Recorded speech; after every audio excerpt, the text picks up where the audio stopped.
I think we're live here.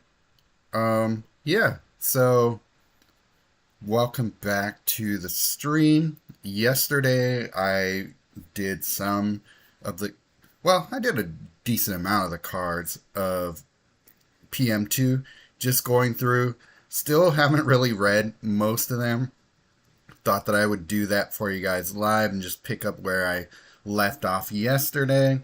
I will let you know a little bit about some of the cards that I've already played around with. I need to make a retraction on one of my statements from last video, but I will get there after I'm done going through all the rest of these cards here. So let's go ahead and go through them, and I'll give you my raw, unvarnished thoughts on them. So we stopped with White Orchid Phantom. Looks like a really good card, but yeah, already went through that one, so let's move on. Wrath of the Skies, white, spell, 19 mana, energize 5. Okay. Deal X damage to each opposing creature, then each opposing support loses X shield. X is the number of energized gems on the board. That's pretty good. So you're going to energize 5 and then just put deal 5 damage to each of your opponent's creature, and but the part I care about more is the opposing support losing X shield. Um, I like that it hits your opponent only. I think if it was like meant to be a board wipe, it wouldn't be as good. Like if it hit both of your, um, if it hit both sides. But Energize 5, I guess you really want to play this in a deck that has a lot of Energize sources. So it's probably only a fairly useful card in Legacy. So far, I haven't seen a lot of cards that would make me want to play Energize again in Standard. But I don't know. We'll see. Wumpus Aberration, 14 mana, 6/6, devoid and trample. It's an Eldrazi beast. When your opponent converts gems during their turn, ingest 3. Interesting. So the more they convert, the more you ingest. Okay.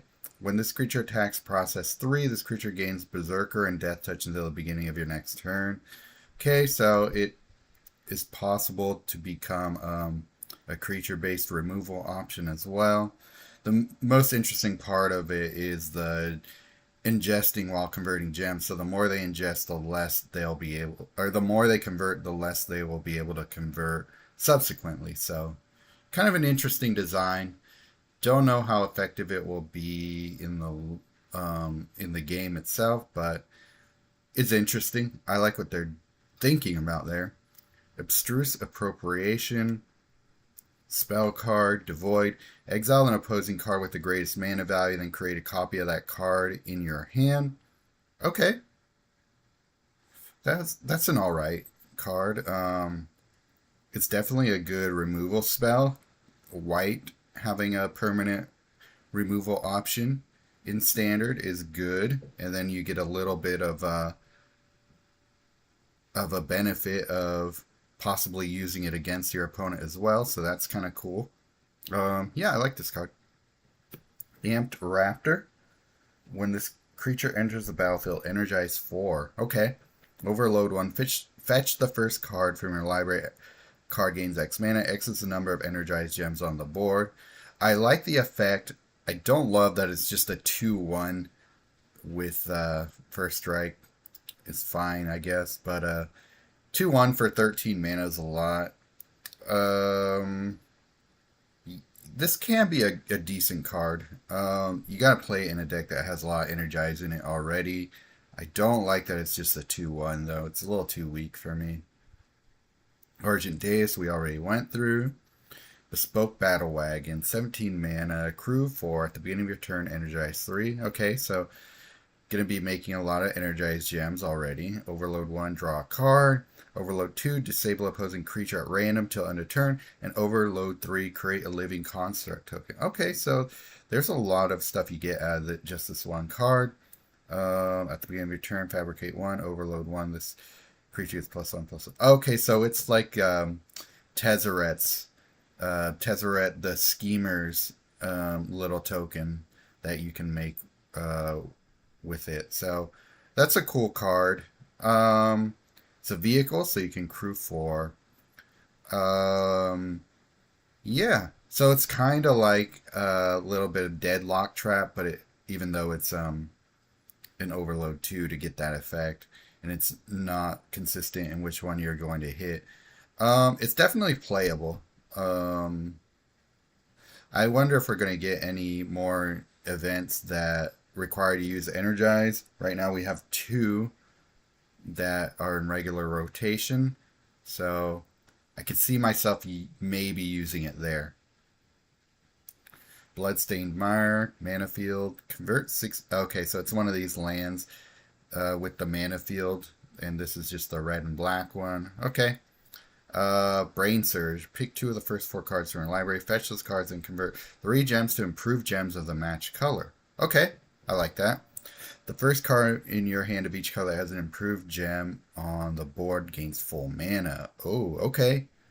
This could be a good Omni deck card because you want to fetch, and you can fetch 2 of the first 4 cards from your library. You can, and then it converts, so you can possibly get some mana into those cards you fetched. But the first card in your hand of each color, so you want to play this. Say you're playing with Omni, right? You dump your hand, fetch Omni, and then it will convert to blue, hopefully. And then if you convert it to blue, then your Omni is basically going to be fully charged there. So I definitely want to try this with Omniscience, and I hope that I get this card sometime soon. Charitable Levy. Enchantment, 3 shields, white, 11 mana. At the end of your turn, increase the cost of all support and spell cards in your opponent's hand and graveyard by 1. Okay. Then enlist a gem. Okay. When you match an enlisted gem by swap, convert 2 gems to white. Okay. Yeah, this is a decent card. I kind of like it. When you match an enlisted gem by swap. Yeah, so it's like decent utility overall. It's not going to be something that you play in like a total meta deck or anything like that, but I think you can find a use for it. Collective Resistance. Okay, we're getting Spree. Interesting that they're putting in some mechanics from all over the game into this set, so that we'll always have a reason to use cards that have mechanics, set-specific mechanics tied to them. Spree 1, destroy an opposing non-token support at random. I like that. Spree 2, your first creature gets +3/+3 and gains Leyline. Could be alright. Spree 3, your creatures gain Vigilance and prevent damage till the beginning of your next turn. Alright. So, the best thing about Spree cards is that they can do a lot for you if you build for them. And this card is pretty decent.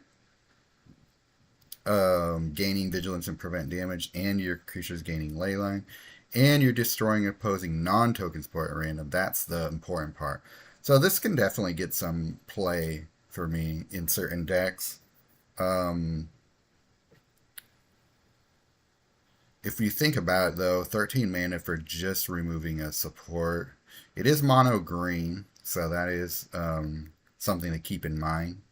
If it was a red card, it probably wouldn't be worth using, but mono green, you sometimes want that support destruction, so that's pretty cool. Consuming Consumption, 11 mana. It's got Corrupt and Buried. Buried 21, geez. And then it's got, what's this, Flashback? I can never remember what Flashback does. When first card Flashback in your hand gains 2 mana if it casts this card from your graveyard, exile it. Okay. Corrupt 2 gems, deals X damage to any target. X is the number of black gems. Okay. You gain 3 life and 2 mana for each corrupted gem on the board. Okay, so I'm liking that 2 mana gain from the corrupted gems. Um, Most likely you're not going to be getting a lot of mana from this card. It has a way to deal damage though. I don't know. It remains to be seen if this card is going to be all that useful. It's okay. Yeah, I think it sounds cooler than it actually is in reality. Demon Inferior, started using this card. Love it. Depth Defiler. 14 mana, 3/5. Eldrazi. When this card enters the battlefield, ingest 6. At the beginning of your turn, process 3. Okay, return each opposing creature with toughness 6 or more to the top of its owner's library. Okay, that's pretty good. Then discard a card and draw 2 cards. Ooh, this card is going to be annoying to face, especially if you're playing with a lot of cards that ingest. And yeah, at the beginning of your turn, processing 3. Um, yeah, this is a pretty decent card, actually. Continuous possible board wipe. You can reduce your opponent's toughness too if you really want to go that route as well with other cards. Yeah, cool. I think it's a pretty decent creature. Devourer of Destiny. Oh yeah, I saw this card. Somebody else posted it before. Exile an opposing support card at random. This can affect Vanguard supports. I like that. If you can't, exile an opposing creature card at random. Good. If this card is not colorless, or if that card is not colorless, gain X mana. X is that card's base mana cost. Very good. Overflow, ingest 3. So that's interesting. Then the first creature in your hand gains +3/+3 and devoid. So yeah, there's a lot of utility in this card. I would say the best play for it is use something that destroys other supports first, and then cast this so that you are more likely to get rid of something that's actually going to be more of a pain in your ass while you play. But um, what I also really like about this card is that it is colorless. So anybody can use this card. So this means that we'll always have a fairly viable option in standard for uh, colors that don't necessarily always have a removal spell in standard that's actually worth something. So I'm looking at mono red and mono green as a good place to put this card in, depending on what will be in standard. They've been pretty good about giving us removal options in all colors lately. Green, once we get to set rotation, it will take a hit for sure in that department because we'll be losing Endless Detour. I think a few other cards in green. So yeah, you'll want something to replace that Endless Detour if you're a big player of mono green. Oh yeah, and we're losing Kami War. That's a big one. That's coming soon. So yeah, you'll want to find options in mono green for removal. So this is one route to go. Dreamtide Whale. At the end of your turn, if this card is in your hand, increase this card's level by 2. At the beginning of your turn, decrease this card's level by 1. Then this creature gets +2/+1. When this card's level becomes 1, when a card is cast, proliferate. Okay, well there's the part that I care about.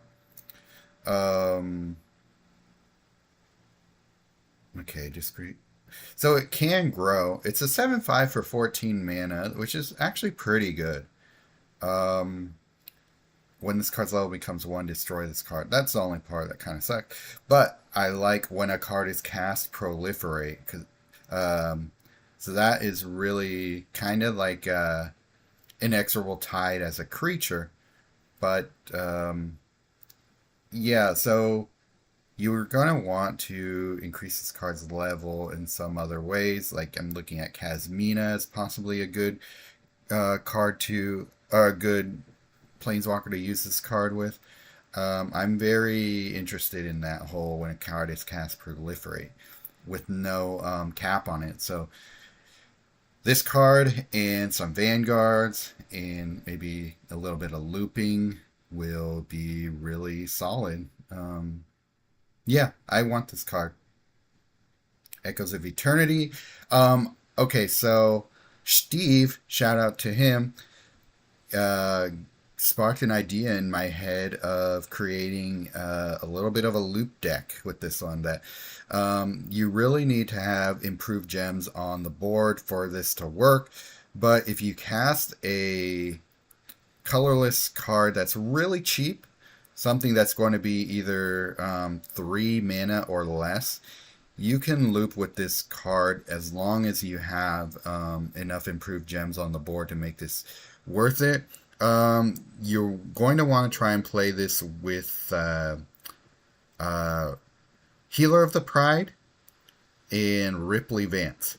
So Healer of the Pride is going to be creating improved gems every time a creature enters play.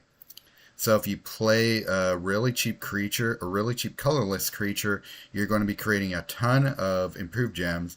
And then if you have like a colorless spell, something like Evolving Wilds, that will get mana. You only need 3 improved gems on the board to gain mana as you go. So Healer of the Pride, Vance, and a cheap artifact creature or a cheap colorless creature, and then some cheap colorless spells, and then you're going to win because you're going to be continuously able to copy a spell, give it full mana, play it, that spell gets copied, play it. You get the idea. And then Ripley Vance is just going to be doing 6 damage to your opponent every time that happens. So there you go. Looping combo of death.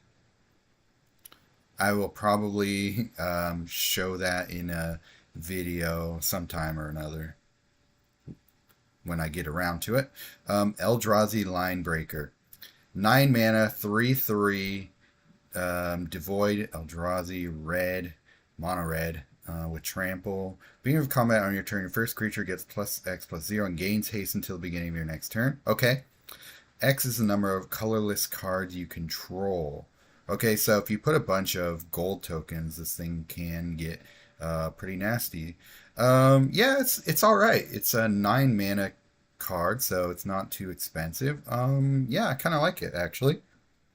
You got to build for it. Put a lot of gold tokens into play and all that, food tokens, whatnot. Yeah, cool. Electrozoa. I started playing with this a little bit.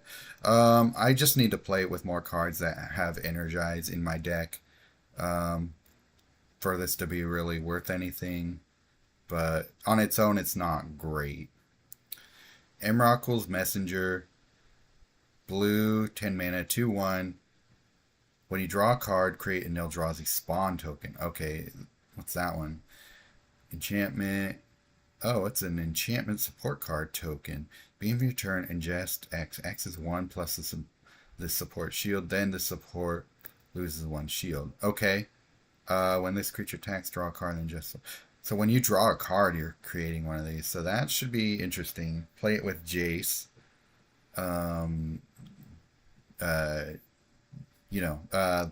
Second to last Jace we got. TPM, the Perfected Mind. Ingest 1 X. So you're going to be ingesting a lot. So yeah, you're going to want to be playing this with other cards that you can take advantage of the whole devoid mechanic, because it seems to me like you're going to be able to ingest a lot of gems on the board with it. So intriguing card. Envoy of the Ancestors. Activate 3 white. Okay. Enlist a gem, then this creature gets +1/+1. Okay. At the beginning of your combat on your turn, if you control buffed creature, those creatures gain lifelink until the beginning of your next turn. Kind of meh. Etched Slith. A Phyrexian Slith. When this creature attacks, if your opponent controls a reinforced creature or creature with base toughness or 1 or less, okay. A random opposing creature gains imminent death, then reinforces creature.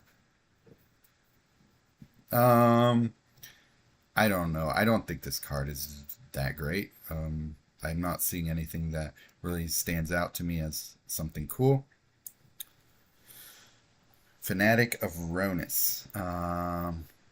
10 mana, 1/4, Snake Druid with Leyline. When this creature enters the battlefield, destroy the top 8 cards from your library. Okay.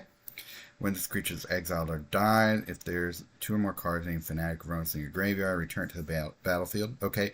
Then reinforce it X times and exile all cards named Fanatic of Ronus from your graveyard. X is the number of cards exiled this way. Okay, this is similar to a card I think we've seen before, way back in the day. But I do like the destroying top card, 8 cards of your library. Um, yeah, it's a little bit of a combo piece, but or it takes some combo. But I like the destroying 8 cards from our library. You can do a lot with that in certain planeswalkers.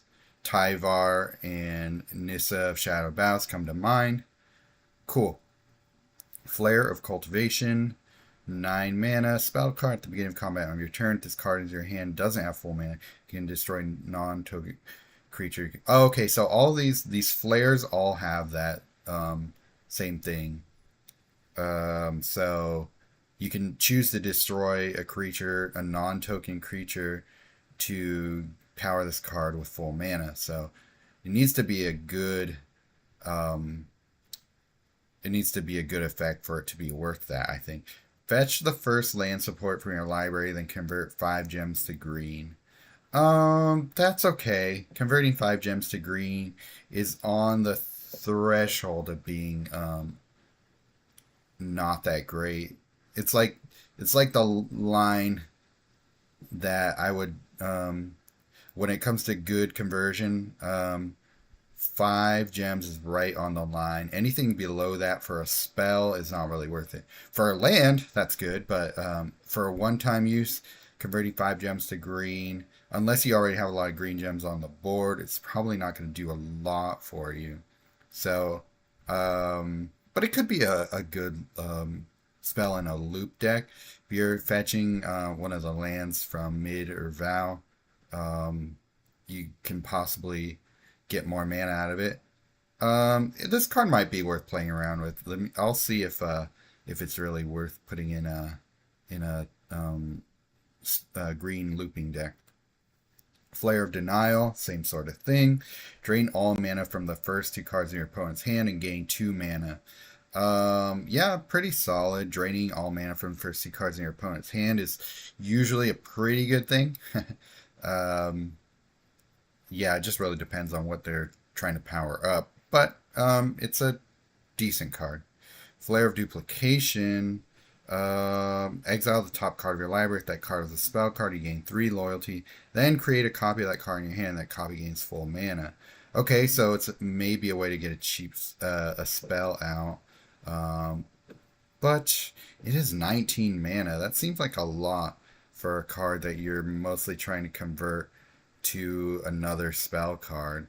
If you could chain a bunch of these together, if you arrange your hand like with Surveil or something like that, and then played this card and just chained a few of them together, you could get a decent amount of loyalty. But that seems like a lot of work for something that is not that useful on its own. Flare of Fortitude. I've been playing this card. I really like it. Planeswalker gains prevent damage till the beginning of your next turn, and your creatures gain shield counter 1. The main utility is giving your Planeswalker prevent damage. For the most part, it has been a little bit of a win more so far, but I could see this card coming in clutch in certain battles. So this card I'm going to use a lot, I think. Flare of Malice. Okay, destroy an opposing Vanguard support. You can't destroy the first opposing creature with the greatest power. Okay, this one is pretty relevant for us in black, because a lot of times when you're destroying your own creature in black, you're gaining a benefit from it. Not always, but say you played Suchi Cave Guard and you destroyed this that one with this card, you would gain 24 mana from it, or is it 23? 23 mana from it, and then you will get this card for free, and then you'll be able to destroy one of their creatures or Vanguard. So I like it. Flooded Strand, Mana Field. Okay, it's the white and blue land. Genku Future Shaper, Moonfolk Wizard, 15 mana, 2/5. Activate 2 white. All your creatures get +1/+1. When a non-token creature dies, create a Cloud Moonfolk token. At the beginning of your turn, gain X mana. X is this creature's power. Okay. I like that. If you control a card named Cloud Moonfolk, create a Mighty Fox token instead. Oops. Where do we go?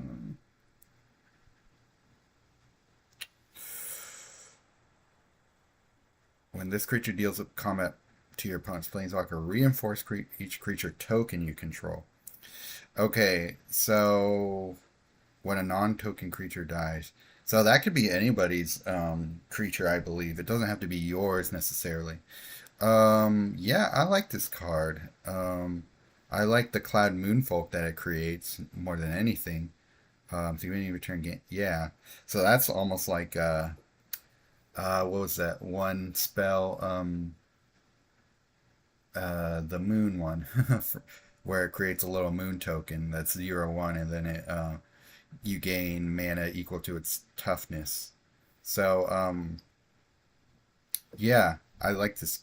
I like the idea of this card. I'll have to see if it's a really good card when I actually put it in play.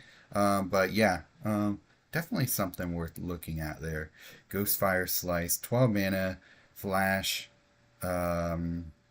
Void spell card. At the beginning of your turn, if this card is in your hand, reduce its cost by X until end of turn. X is the number of Void gems on the board. Okay. Destroy an opposing non-token support at random. Okay, I like that. This card is not colorless. Deal 7 damage to a random opposing target. And this effect can affect Vanguard supports. Okay, it's decent. It is support removal. And it is non-token support removal, which is always nice.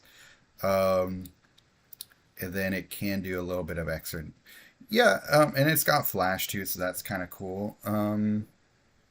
Yeah, this card is playable, I think. It's not going to be like top tier removal or anything, but I think it's worth playing against certain players. Commodore Guff, for example, he has a lot of. He's going to be, he's going to be spamming out a bunch of vanguards and stuff. So having a little bit of extra removal to deal with that is going to be good. Glyph Elemental creature. It's got that thing. Assemble, that's what it's called. Landfall white. Your creatures get +X/+X. X is the number of white gem. Okay, well that's an obvious slot into a healer deck. Healer of the Pride. Because you're just going to be creating a bunch of white landfalls all the time. And your creatures are just going to be getting huge. Okay, yeah, that's going to be a scary one for pairing with Healer of the Pride for sure. Golden Tail Trainer. I talked about him a little bit when I pulled him. I've used him a little bit, but I haven't really tried to optimize my deck to get the most out of him. I want to though, and I will soon. Grim Servant. 13 mana, 3/2 zombie warlock. It's got a bunch of other stuff buried in an earth and all that. Corrupt. When this creature enters the battlefield, pick one of the first 4 cards of your library, fetch that card and destroy the others. Okay, so it's one of these cards. Then that card gains X mana. X is the number of corrupted gems. Okay, at the beginning of combat on your turn, corrupt 2 gems. So it's both creating corrupted gems and it's getting some benefit from them. Definitely not like a top tier card, but it's definitely got some utility. I do like this card. I don't know how much I'll actually use it, but for certain objectives, I think this card will help. It's a warlock too, so it's an outlaw for whatever that's worth to you. Guide of Souls. It's got another assembly. Human Cleric. 6 mana, 1/2. When another creature enters a battlefield under your control, you gain 2 life, then energize 1. Okay, that's relevant for certain things. Overload 3. Creatures you control gain the Angel subtype. Okay, then those creatures gain flying. At the beginning of your turn, your creatures of flying get +2/+2. Okay, so there's the that card that has Angel Leader. I forget which one it is, but there's a few cards that have Angel Leader. So if you make them into, if you make your creatures into angels, if you're playing tokens, that that'll be a good way to to take advantage of that. Yeah, there's some utility in this card. It's not super obvious for me right now, but it's there. Harbinger of the Seas. I pulled this one yesterday. Kozilek's Command. 12 mana. Colorless spell with Spree, Devoid, and Level. Man, they crammed a lot into this card. When you cast a colorless card, this card is in your hand increases the card's level by 1. Okay.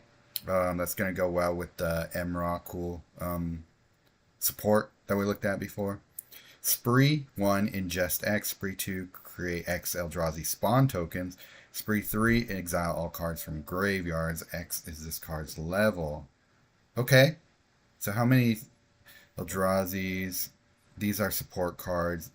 Beginning of turn, just, yeah. Okay, this card is going to be scary for dealing with or creating void gems, because it doesn't seem like it's going to be that hard to do. Yeah, this is going to be probably a really good card to pair with all the Eldrazi's we're getting. So hold on to it. Wait until you get some Eldrazi's, and then maybe pull that card out. Lion Umbra, spell card Aura. By the way, I don't think I'll be able to finish my entire set review here. I gotta get going in probably about 10 minutes or so. So, just giving you a heads up there. Lion Umbra, the target creature you control gets +5/+5 and gains Reach, Trample, and Berserker. Okay, that can be good. Then that creature gains Enchanted. When this creature dies, return to the battlefield under your control with its reinforcement. Then this creature loses enchantment. Or Enchanted. Wow, that's really good. That's actually a very awesome spell. Definitely one that I want to play around with. Yeah, because even if your creature dies because it slams into another creature, though giving +5/+5 is probably going to help it survive for a while. Yeah, this improves most creatures, I would say. If you put it on, somebody with prevent damage, that's even better, because it's not going to die unless you remove it. If you destroy it, then it just comes right back. It'll lose the other things about it, but other than that, yeah, this is a good spell. I like it a lot, actually. Mindless Conscription, 16 mana, 2 shields, 1 level. When this support enters the board, create a zombie token. When you draw a card, increase this card's level by 2. Okay. Beginning of each player's combat, create X zombie tokens. X is this card's level. Okay, now we're talking. At the end of your opponent's turn, this card's level becomes 1. Oh, okay. Alright, so it is 16 mana. It's a little bit pricey.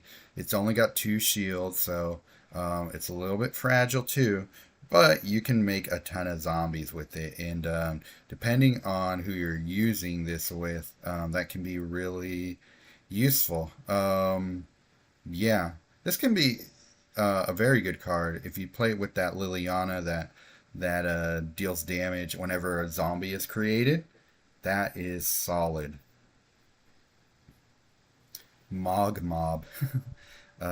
14 mana, creature goblin, 6/6, with the mono red. When this creature enters the battlefield, ignite a gem. Okay, when you match one or more ignited gems, you may destroy this card. If you do, deal 6 damage to each opposing creature and each of its reinforcements. Okay, it's all right. There are better ways of trying to remove your opponent's creatures. It doesn't do enough for me for its enter the battlefield effect. Yeah, it just doesn't do enough for me just in general. Monstrous Vortex, 14 mana, 4 shield, enchantment. Beginning of your turn, seed a gem. Okay. When when you cast a creature power 4 or greater, discover 4. Okay. Then if that discover is creating the map tokens, right? Let me just make sure. Oh wait, no, discover. Oh duh. I'm thinking of explore some other thing. Anyway, okay, that's good. If that is a creature card, you can gain X mana. X is the amount of seed gems on the board. Okay, so really the main utility is getting to discover when you cast a creature, and there's no limit on that. The gaining the mana is probably not going to do a lot of utility for you there because I just don't think you're going to have a ton of seed gems. And if you are, then you're already gaining tons of mana anyway. So it's probably not doing, it's probably not going to do a lot for you in that regard. But really, it's all about the fetch when you cast. Yeah, when you cast a creature, it's going to help with getting creatures on the board for sure. It's a cool card, though. Don't get me wrong. Muster the Departed. Beginning of your turn, create 3 white spirit tokens. Then your spirit creatures gain Assemble and Lifelink. Okay. Morbid. At the end of your turn, populate, then enlist 3 gems. What was the Morbid again? I keep doing that. So annoying. What do we got? Oh, here we go. This ability is active as long as the creature has died or lost every reinforcement this turn. Okay. Populate then enlist 3 gems. It's okay. Spirit creatures gaining lifelink can be relevant. This might be a good one for Kaya 4, Intangible Slayer, because you're going to be creating a lot of white spirit tokens with her anyway. Yeah, and they gain Assemble and Lifelink, so you can kind of target where they will attack. And then if you throw like Imminent Death on them for whatever reason, you'll be populating and then enlisting 3 gems. Yeah, it's an alright card. I think that I can probably find a use for it. It won't be like a top tier card or anything, but it's alright. Null Drifter, 16 mana, 4/4, devoid, flying. Colorless Eldrazi Elemental. When this creature enters the battlefield, draw 2 cards. That can be relevant. When this creature attacks, create an Eldrazi spawn token, then process 2, destroy a random opposing card. This can affect Vanguard supports. Okay, that's solid. You just have to make sure there's void gems around. But this is a decent card. A lot of blue cards from this set have very hateful cards against your opponent, which is interesting to see. Pretty cool. I think overall the creatures in PM2 in blue are more useful than the ones in PMA. Path of Annihilation. This card looked cool. 4 mana or 14 mana, 4 shields, green support enchantment with the void. When this support enters the battlefield, ingest 6. At the beginning of your turn, process 1 and create 3 Eldrazi Scion tokens. So if those devoid gems stay on the board, then you're just going to be creating 3 Eldrazi Scion tokens every turn, which is great because the Eldrazi Scion tokens are the ones that, when they're destroyed, you gain mana equal to this creature's power times 3. You can do all sorts of things with them to make them even deadlier and harder to remove, and then you get a lot of utility out of them once they're removed. So I really like this card. I will probably be using it here and there, but yeah, one of the better cards in green from this set, I would say. Pearl Ear Imperial Advisor. It's a Fox Advisor. Cool. Kind of like the one we've had before. Oh wait, shoot. Did I put in the wrong... I think I'm put in the wrong splash page. Sorry about that. Yeah, I think I need to fix the I need to fix the meta for this the title and uh, what do you call it? The splash page and all that. No, I'm just going through the rest of the cards here. I totally forgot to do that before I started the stream. uh, Gosh. Oh well. Well, I'm about to get going here anyway, so I will fix all that before I go. But anyway, here's the last card I'm going to do for this part of the stream. I will come back with a part 3 when I'm able to. 9 mana, 3/4, Fox Advisor with lifelink, mono white. At the end of your turn, each enchantment card in your hand gains 2 mana for each enchantment you control. When enchantment support enters the board under your control, draw a card. That seems like a lot of work for not a lot of payoff. Like you have to, in order to get a lot out of this, you have to have a lot of cards that are probably going to be better than this creature. So probably not going to be a card I use very much. But anyhow, okay. So next card we'll come to is Philia. Oh, yeah. Before I go, I gotta talk about Philia. I gotta make a change in what I said. So I read this wrong. I read at the end of your turn, return the last card from your opponent's graveyard into play under their control, and it's under your control. So this card is going to be not only destroying your opponent's cards, similar to like a Rakdos or Cityscape Leveler, but the cool thing about this one is at the end of your turn, that card will be brought back into play under your control. But also, even if your opponent, even if this creature hasn't attacked, if your opponent has anything in their graveyard, you just steal it from them the turn you play it. So it's actually a really good card, and I completely underrated it. And so I am making a formal apology to the Magic the Gathering Puzzle Quest community. Thank you very much. Okay, so all right, I'll be back later. Sorry I gotta go, but yeah, I will return sometime soon with the rest of the cards to spoil. All right, catch you later.